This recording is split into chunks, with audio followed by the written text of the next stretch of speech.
నిన్న నేడు నిరంతరం ఏకరీతిగా ఉన్నాడు.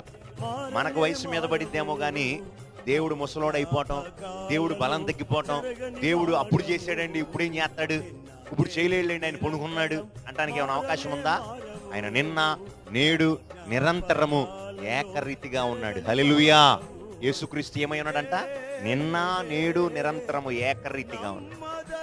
ఆయన మార్పు లేనివాడు, ఆయన మారనివాడు, ఆయన శక్తి గలవాడు ఆయన. ఆమేన్. సో మన జీవితాల్లో ఎలాంటి సమయంలో ఎలాగ మనం స్పందించేవారిగా ఉన్నాం?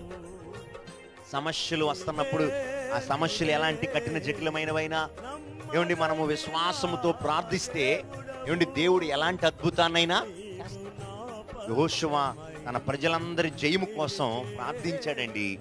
ఒక రోజంతా సూర్యుడు చంద్రుడు ఏమండి అక్కడ మాట వింటున్నాం మనం. అక్కడ సూర్యుడా నీవు గిబియోనులో నిలువు,